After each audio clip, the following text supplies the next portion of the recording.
Study to teach में आपका स्वागत है। मैं मोहम्मद सजिल आज हिस्ट्री के चैप्टर नंबर 3 अध्याय 3 को लेकर आया हूं और अध्याय 3 में जो मेन हेडिंग्स हैं उनको एक्सप्लेन करूंगा, उनकी व्याख्या करूंगा। आइए चैप्टर्स की ओर बढ़ते हैं। चैप्टर्स की हेडिंग्स जो है वो पढ़ते हैं। भोजन संग्रह से उत्पादन तक। इसमें हम भोजन किस तरीके से प्राप्त करते थे और इकट्ठा करते थे उसके बारे में हम पढ़ेंगे। विभिन्न प्रकार के भोजन। अभी हमने पिछले चैप्टर में आरंभिक मानव के बारे में पढ़ा। आरंभिक मानव किस तरीके से भोजन को प्राप्त करता था, लास्ट में बताया भी था कि किस तरीके से वो भोजन प्राप्त करते थे, शिकार करते थे या फिर वो अब खेती करने लगे थे। ये चीज़ें हमने अभी पिछले चैप्टर में भी थोड़ी थोड़ी पढ़ी, लेकिन अब इसमें बहुत विस्तृत व्याख्या दी गई है। अब जो आरंभिक मानव था वो भोजन को एक जगह रहकर भी प्राप्त करने लगा था। एक जगह रहकर इसलिए प्राप्त करने लगा था क्योंकि अब उसने अपने भोजन के तरीके बदले, भोजन प्राप्त करने के तरीके बदल लिए थे। उस शिकार पर ही भरोसा नहीं रखते थे, अब वो बीजों का इस्तेमाल कर खेती वगैरह भी करने लगे थे। जैसे कि इस हेडिंग में दिया है, खेती और पशु की शुरुआत। अब इन्होंने क्या किया, खेती करना चालू कर दी। कुछ बीज लिए और उन्हें जमीन में उगा दिया और उनको उगाने के बाद इंतजार किया, उनमें पानी डालना शुरू किया, खाद डाली, जिससे कि खेती आरंभ हो गई।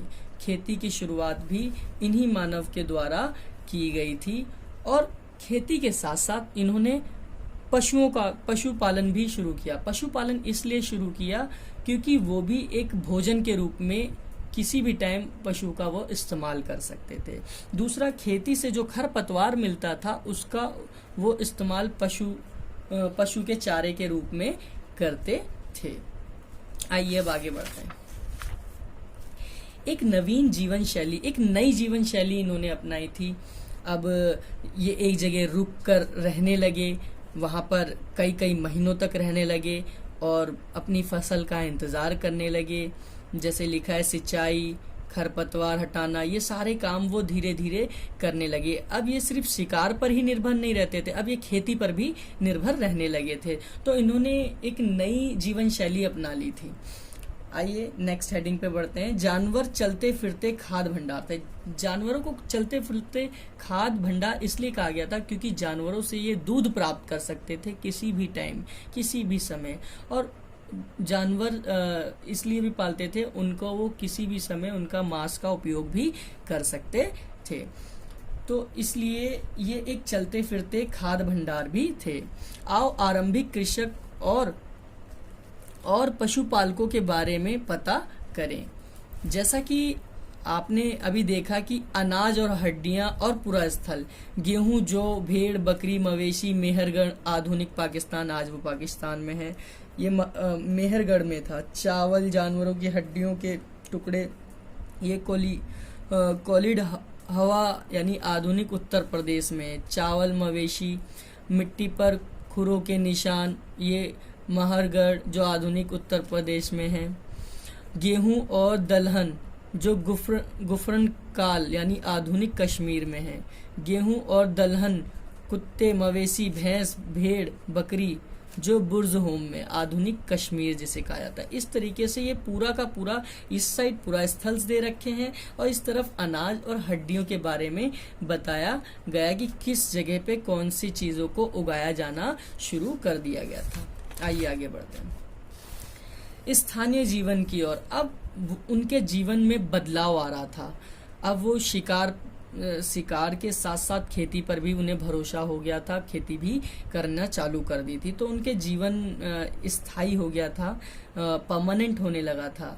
अब उनके जो पुरा स्थलों पर झोपड़ियां और घरों के निशान भी मिले। जो पुरातत्वविद ने जहाँ उनकी जगहों पर गए जहाँ वो रहते थे, तो वहाँ पर झोपड़ियाँ और घरों के निशान भी मिले हैं। और उस समय उनको बुर्ज होम यानी वर्तमान कश्मीर में जो के लोग गड्ढे के नीचे घर बनाते थे। बुर्ज होम जो जगह है कश्मीर में, वहाँ पर घर पाए गए और वो लोग जमीन के नीचे रहते थे, जिसे गर्तवास कहा जाता था।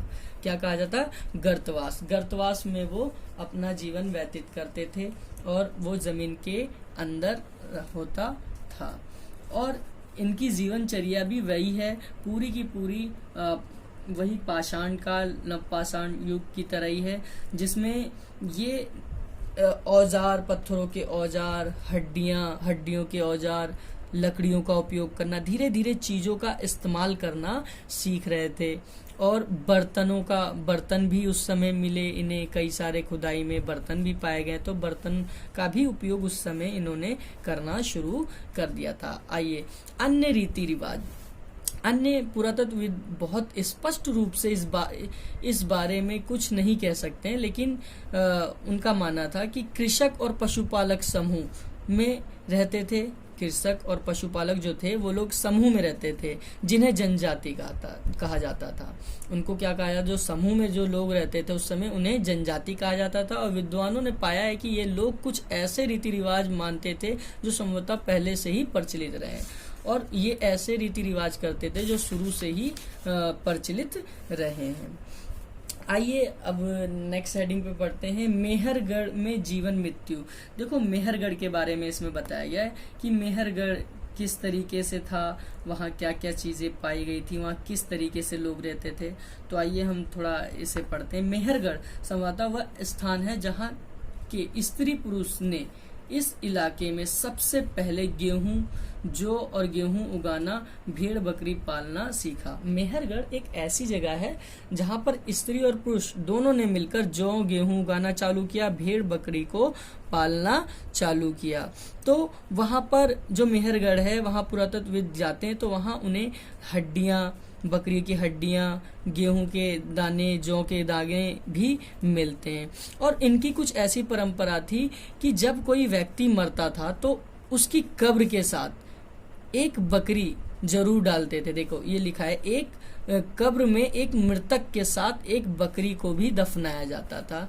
और इनकी ये सोच थी कि कब्र में जब आदमी मरा है उसको भूख लगेगी तो वो क्या खाएगा, तो मृतक के खाने के लिए ही वो बकरी जिंदा दफनाई जाती थी।